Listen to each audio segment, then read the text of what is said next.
الصلاة والسلام على سيد الأنبياء والمرسلين وعلى آله وأصحابه أجمعين أما بعد فأعوذ بالله من الشيطان الرجيم بسم الله الرحمن الرحيم وما أصابكم من مصيبة فبما كسبت أيديكم صدق الله العظيم رب اشرح لي صدري ويسر لي أمري اللهم لا سهل إلا ما جعلته سهلا وأنت تجعل الحزن سهلا إذا شئت۔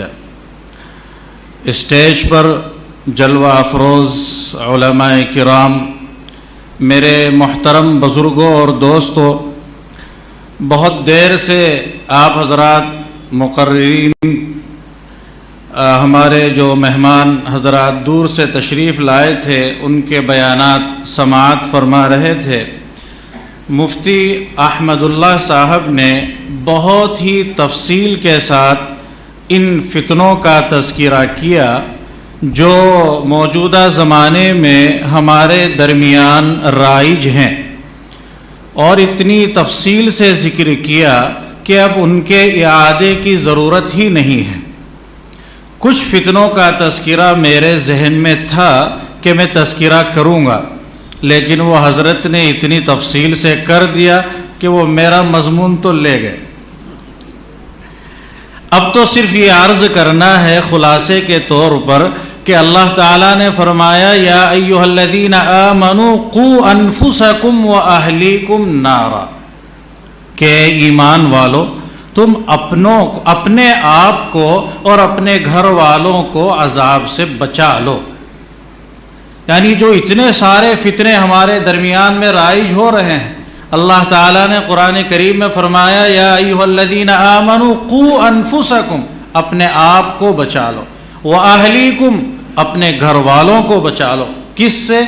آگ سے۔ یہ ہمیں فکر کرنی ہے۔ جنت اور جہنم کا بکنگ آفس ہے یہ دنیا، جنت اور جہنم کا بکنگ آفس ہے یہ دنیا۔ عمل دے کر ٹکٹ لے لو جہاں جانے کا جی چاہے، عمل پیش کرنا پڑے گا اللہ کے سامنے، وہاں زبانی جمع خرچ نہیں چلے گا۔ اس لیے ہمیں ان علماء کرام سے رابطہ کر کے یہ سیکھنا ہوگا کہ یہ موجودہ زمانے کے جو فتنے ہیں ان سے کیسے لڑا جائے۔ ہمارے بچے کن لوگوں کے ساتھ بیٹھ رہے ہیں، کہاں جا رہے ہیں، کیا دیکھ رہے ہیں موبائل پر، ہمیں سب کو ٹریک کرنا ہوگا۔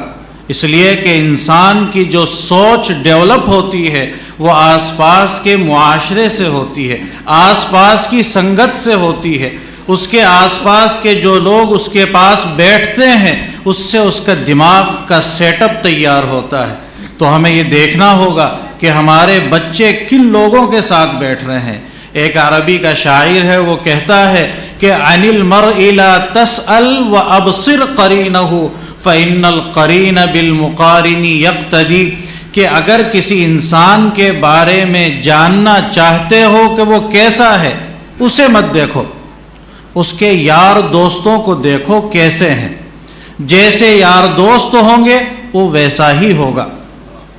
تو اللہ تعالیٰ نے فرمایا، جو آیت میں نے پڑھی ہے وَمَا أَصَابَكُم مِّن مُّصِيبَةٍ فَبِمَا كَسَبَتْ أَيْدِيكُمْ، یہ جو پریشانیاں میں ہم گھرے ہوئے ہیں یہ یوں ہی نہیں آئی، بِمَا كَسَبَتْ أَيْدِيكُمْ، یہ تمہارے اعمال کی وجہ سے ہیں۔ اللہ تعالیٰ فرما رہے ہیں تمہارے اعمال کی وجہ سے۔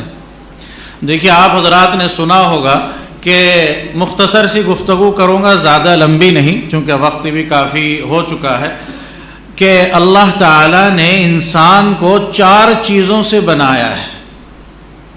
مشہور تو یہ ہے کہ مٹی سے بنایا ہے، لیکن ساتھ میں اور چیزیں بھی ہیں، پانی بھی لگے گا اس میں، ہوا بھی لگے گی، آگ بھی ہوگی۔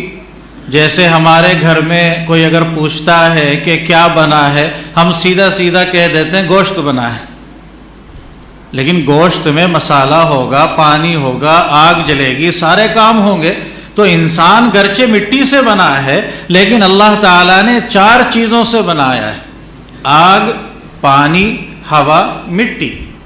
اور سب لوگ جانتے ہیں کہ جب کوئی چیز کسی چیز سے مل کر بنتی ہے اس کے اثرات اس میں ضرور آتے ہیں۔ جب اللہ نے 4 چیزوں سے بنایا تو چاروں چیزوں کی جو خصوصیات تھی وہ آ گئی انسان میں۔ وہ کیا کیا خصوصیات ہیں، بس ہمیں اسی پر دھیان دینا ہے۔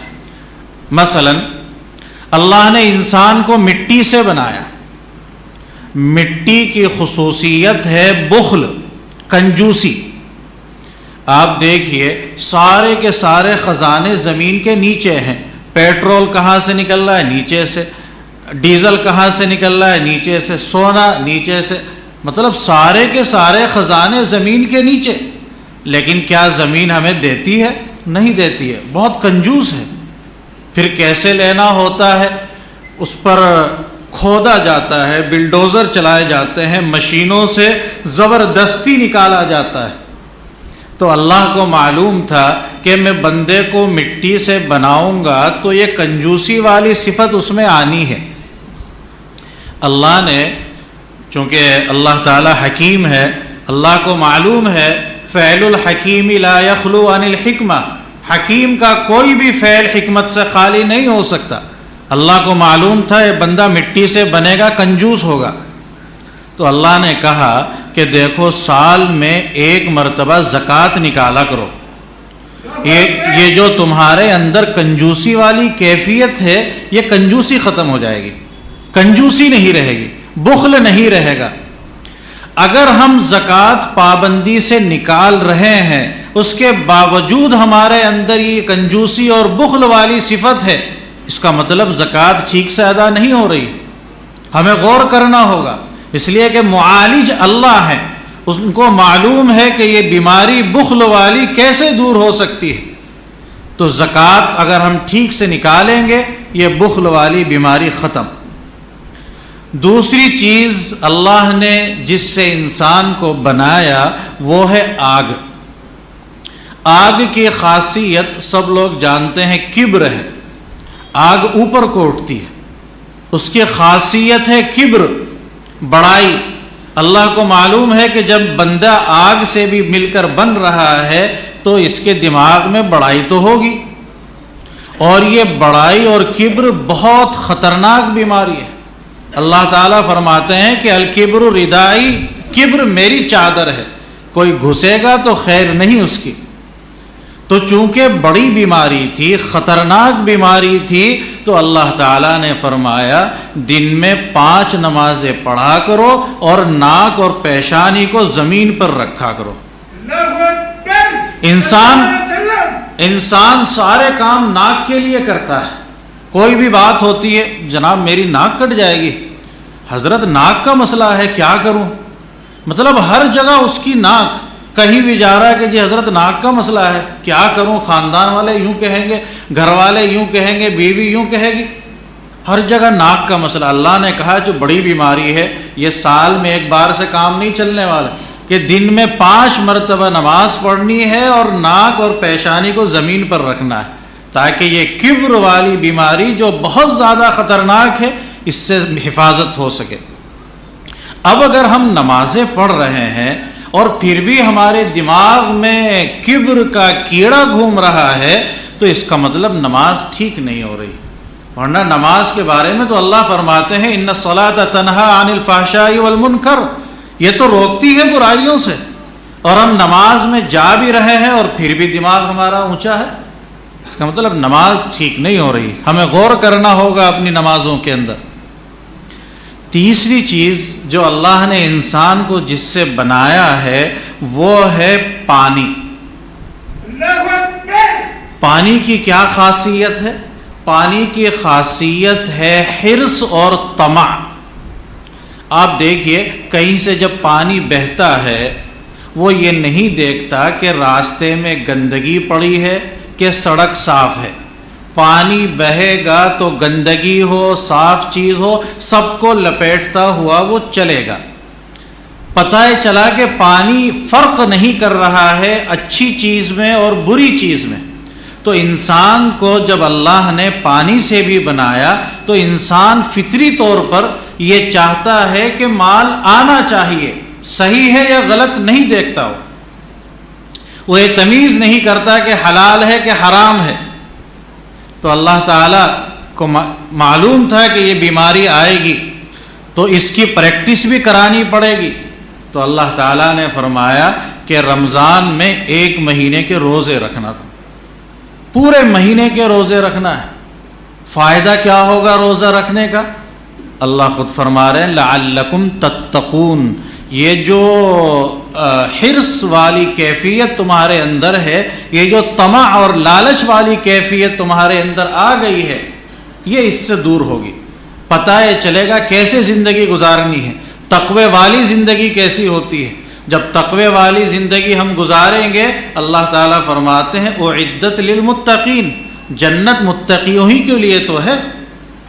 تو جب متقیوں کے لیے جنت ہے تو اللہ تعالیٰ ہمیں متقی بنانا چاہ رہے ہیں، حرص اور طمع ہمارے اندر سے نکالنا چاہ رہے ہیں کہ ہم رمضان میں روزے رکھیں۔ اگر روزے رکھنے کے بعد بھی وہی حرص ہے، وہی طمع ہے، غریبوں کا کوئی خیال نہیں، مسجدوں میں کوئی ہم خرچ نہیں کر رہے ہیں، اس کا مطلب روزے بھی ہمارے ٹھیک نہیں ہو رہے ہیں۔ چوتھی چیز جو اللہ نے جس چیز سے انسان کو بنایا وہ ہے ہوا۔ ہوا کی کیا خاصیت ہے؟ ہوا کی خاصیت ہے امتیاز۔ جب ہوا چلتی ہے تو وہ اپنا ایک نشان چھوڑ کر جاتی ہے۔ آپ کبھی رات کو جب سوئیں اور صبح کو باہر نکلیں اور محسوس ہو کہ کچھ سامان ادھر پڑا ہے، کچھ ادھر پڑا ہے، کچھ کہیں ہے، کچھ درخت گرے پڑے ہیں، آدمی کہتا رات ہوا چلی ہے۔ یہ کیسے پتہ چلا رات ہوا چلی ہے؟ یہ سب نشان اسی کے تو ہیں۔ یہ جو ادھر ادھر چیزیں بکھری پڑی ہیں یہ سب نشان انہی کا ہے، رات ہوا چلی ہے پکا۔ پتہ یہ چلا کہ ہوا کی جو خصوصیت ہے وہ ہے امتیاز۔ انسان اپنی ایک شناخت، ایک کوالٹی بنا کر رکھنا چاہتا ہے۔ اب جیسے ہم لوگ نماز میں کھڑے ہوتے ہیں تو نماز سے کبر تو ٹوٹ رہا ہے، لیکن ہر ایک کا لباس الگ ہے، ہر ایک کی ٹوپی الگ ہے، ہر ایک کا کرتا الگ ہے، کسی نے واسکٹ پہنی ہے، کسی نے کچھ پہنا، اپنی ایک پہچان بنانا چاہتا ہے۔ جس معاشرے میں وہ رہتا ہے تو لوگ اس کو ایک الگ پہچان سے دیکھیں، وہ اپنے ایک امتیاز، ایک شناخت قائم کرنا چاہتا ہے۔ یہ نماز سے نہیں ختم ہو رہی تھی۔ اللہ نے فرمایا کہ اس کو ختم کرنے کا طریقہ یہ ہے کہ زندگی میں ایک بار حج کرنا۔ جب آپ حج کرنے جاتے ہیں، آپ چاہے بادشاہ ہیں چاہے آپ فقیر ہیں، وہی 2 کپڑے، 2 پٹی کی چپل وہی آپ نے پہننی ہے۔ آپ چاہے بادشاہ ہیں تب بھی اور غریب ہیں تب بھی، وہاں نہیں پتہ چلتا کہ کون ہے۔ ایک ہی صف میں کھڑے ہو گئے محمود و ایاز، نہ کوئی بندہ رہا نہ کوئی بندہ نواز۔ وہاں جا کر محسوس نہیں ہوتا ہے کہ کون بادشاہ ہے کون فقیر ہے، ایک ہی لباس۔ تو اللہ تعالیٰ نے اس حج کی عبادت کے ذریعے سے جو دماغ میں ایک امتیاز والی کیفیت تھی اس کو بھی ختم کر دیا۔ اگر یہ تمام اعمال کرنے کے بعد بھی ہمارے اندر ان بیماریوں کے ذرا سا بھی کوئی اثر محسوس ہوتا ہے، کبر ہے، حرص ہے، طمع ہے، امتیاز والی کوئی کیفیت ہے، اس کا مطلب ہماری جو عبادات ہیں یہ ٹھیک سے ادا نہیں ہو رہی۔ اس لیے کہ جس نے بنایا ہے ہمیں، وہ ان خصوصیات کو جانتا تھا اور اسی نے یہ علاج تجویز کیا ہے۔ جب اسی کا تجویز کیا ہوا ہے تو دوا تو کام کرے گی، اگر کر نہیں رہی تو اس کا مطلب ہم ٹھیک سے اس پر عمل نہیں کر رہے ہیں۔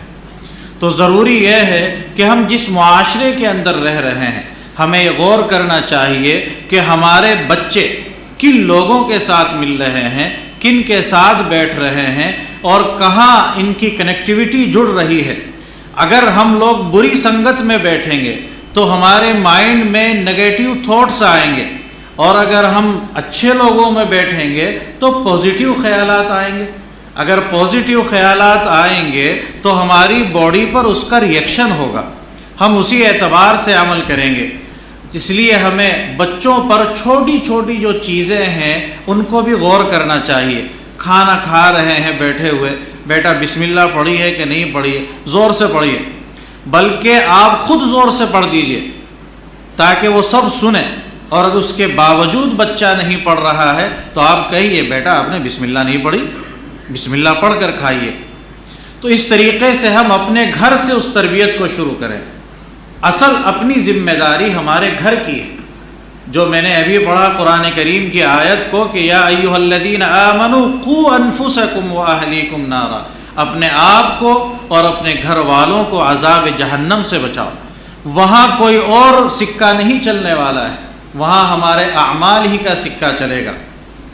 ورنہ تو کیا وجہ تھی کہ اللہ کے رسول صلی اللہ علیہ وسلم نے جو قبر کے اندر سوالات ہوں گے اس کا پرچہ 1400 سال پہلے آؤٹ کر دیا۔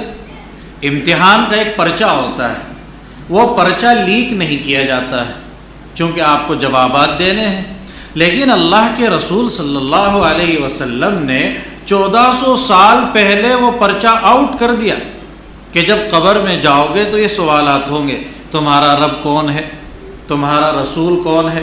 اب ہم سوچتے ہیں کہ ہمارے چھوٹے چھوٹے بچے تو یہ جواب دے دیتے ہیں، ہم ان سے پوچھیں گے تمہارا رب کون ہے، وہ تو بتا دیں گے فوراً ہمارا رب اللہ ہے، تو ہم بھی آسانی سے جواب دے دیں گے وہاں۔ لیکن نہیں، ایسا سکہ نہیں چلے گا۔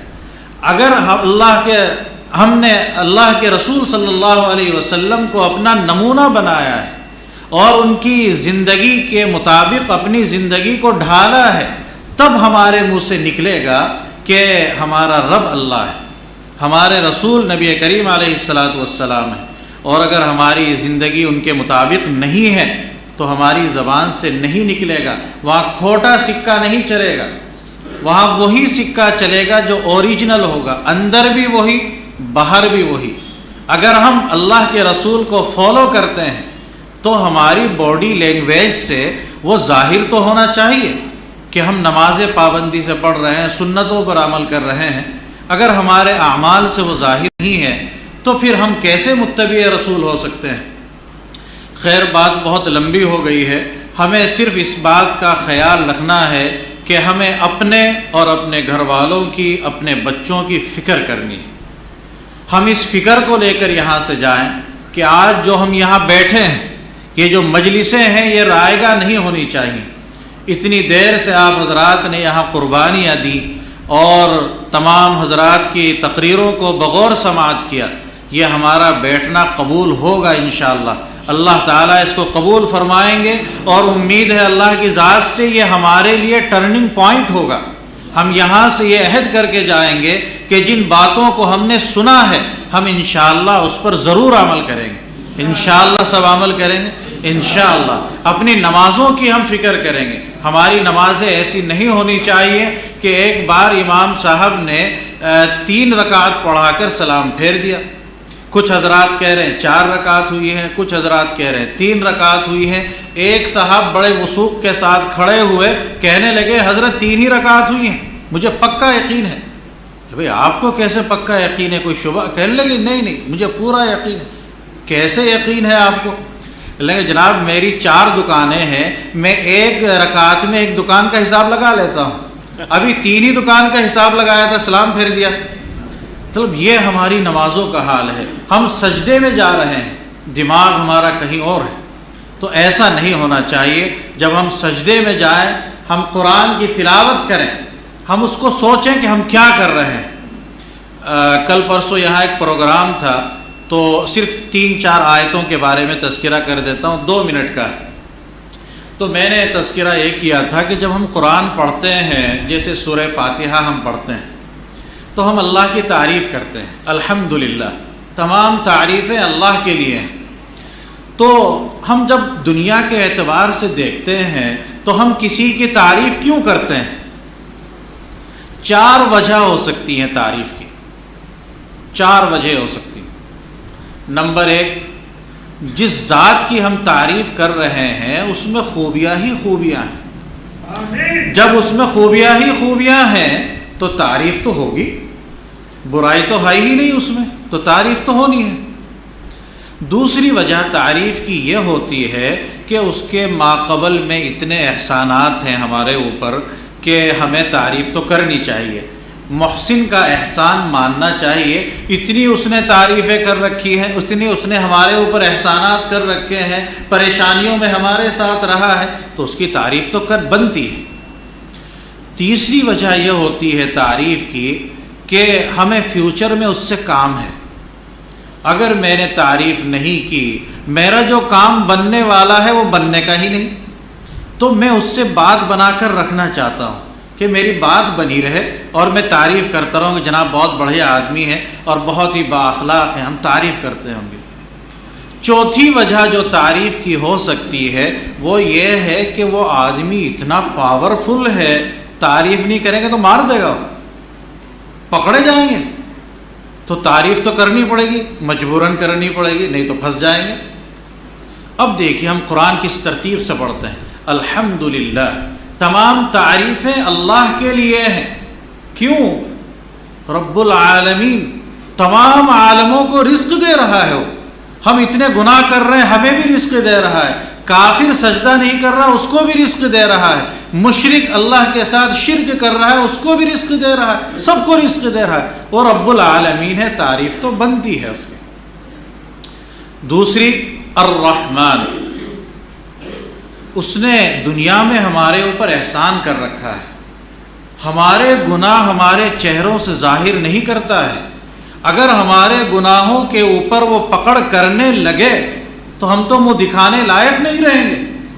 تو اس کا دنیا میں بھی احسان ہے. تیسری چیز وہ رحیم ہے.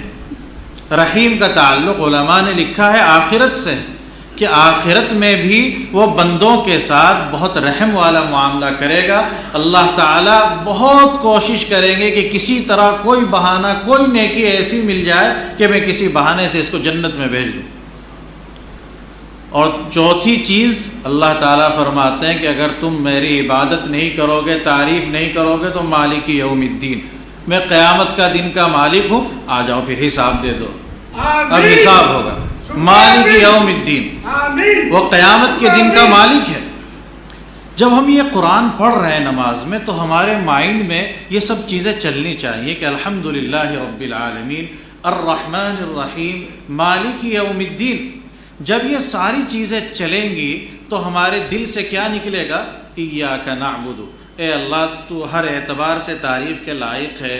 دنیا میں بھی تیرے احسانات ہیں، آخرت میں بھی ہوں گے، پاورفل بھی تو ہی ہے، تیرے علاوہ کوئی نہیں ہے.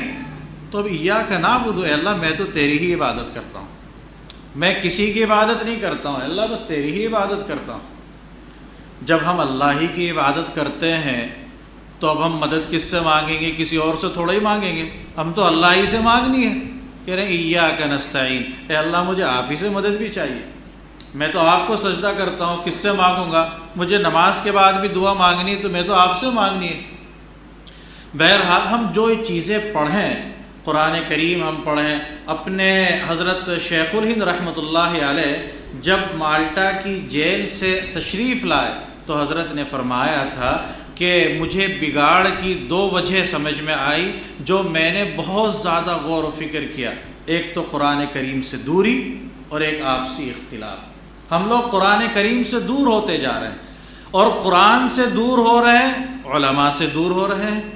ہم علماء سے اس لیے جڑتے تھے کہ ہم قرآن کی اصلاح کراتے تھے، نمازوں کی اصلاح ہوتی تھی، مسئلے مسائل پوچھتے تھے. جب ہم نے قرآن پڑھنا چھوڑ دیا، قرآن سیکھنا چھوڑ دیا تو علماء سے دور ہوتے چلے گئے. تو ہم قرآن سے اپنا تعلق قائم رکھیں. اور جن فتنوں کی نشاندہی حضرت مفتی صاحب نے بڑی تفصیل سے کی ہے، ان سے بچنے کی کوشش بھی کریں اور اللہ تعالیٰ سے دعا بھی کریں کہ اللہ تعالیٰ ہم سب کی حفاظت فرمائے. ہم کسی بھی چیز کو بالکل بھی ہلکے میں نہ لیں. کہیں بھی کوئی چیز ایسی محسوس ہو کہ جو دل میں کھٹکا پیدا کرے، فوراً علماء سے رابطہ کریں کہ ہم نے ایک نئی چیز یہ سنی ہے، آپ بتائیں کہ اس میں کیا کرنا ہے. تو علماء کی رہنمائی کے بغیر ایک مسئلہ ہے یا کیا ہے، میں وہ سناتا ہوں. لکھا ہے کہ لولا العلماء لصار الناس کالبہائم، اگر یہ علماء نہ ہوتے تو لوگ جانوروں کی طرح ہوتے، تمیز نہ کر پاتے کہ یہ چیز ٹھیک ہے، یہ چیز خراب ہے. جو چیز آ رہی ہے سب کو ہضم کرتے رہتے. یہ تو علماء نے بتایا کہ یہ چیز حرام ہے، یہ چیز مکروہ ہے، اسے کرنا ہے، اسے نہیں کرنا ہے۔ خیر، اللہ تعالی ہم سب کو عمل کرنے کی توفیق عطا فرمائے، اور آپ حضرات جو اتنی دیر تک یہاں بیٹھے رہے، اللہ تعالی ہم سب کا یہاں بیٹھنا قبول فرمائے۔ ایک شعر سنا کر ختم کرتا ہوں کہ رشک کرتا ہے فلک ایسی زمیں پہ اسعد، رشک کرتا ہے فلک آسمان کو کہتے ہیں، رشک کرتا ہے فلک ایسی زمیں پہ اسعد جس پہ 2-4 گھڑی ذکر خدا ہوتا ہے۔ ہم نے یہاں بیٹھ کر جو اللہ اور اس کے رسول کے بارے میں ہم نے سنا ہے، اللہ تعالی ہم سب کو عمل کرنے کی توفیق عطا فرمائے۔ وآخر دعوانا ان الحمد للہ رب العالمین۔